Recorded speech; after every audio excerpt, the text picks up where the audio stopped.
Я много разных цифр бродит везде. Я не знаю, кто их источник. Может быть, вы, может быть, не вы, может быть, другая спецслужба. Но все равно даже вопросы какие-то, может быть, других спецслужб касающиеся, я буду адресовать вам. Что знаете, то сможете рассказать. Вот в оккупированном Крыму уже 31,5 тысячи военных Российской Федерации. Российское присутствие в Крыму по состоянию на осень 2019 года составляет 31 500 военнослужащих, а также около 1000 единиц техники. Об этом заявил заместитель министра иностранных дел Украины Егор Бажок. Подтверждаете ли вы такие масштаби воєнного присутствия?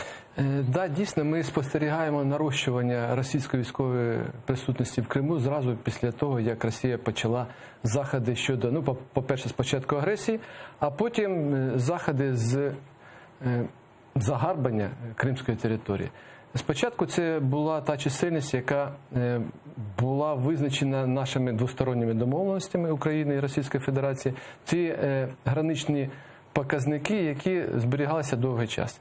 А от з початком агресії, з початком окупації Криму, Росія почала стрімко нарощувати свою військову присутність.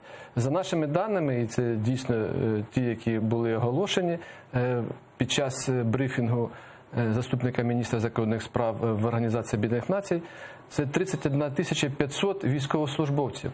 Це військовослужбовці Збройних сил Російської Федерації. А крім того, там є інші підрозділи. Це і поліція, ФСБ. це і ФСБ, це і так звана Росгвардія, це на сьогоднішній день і інші формування, які створюються Російською Федерацією на території Криму. А скільки загалом, за вашими даними?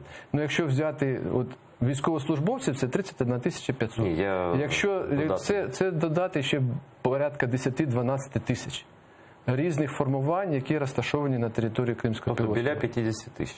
Да, але ми говоримо про те, що це ще не є остаточна цифра. Чому? Тому що згідно планів буде продовжене нарощення саме угруповання російських військ на території Криму.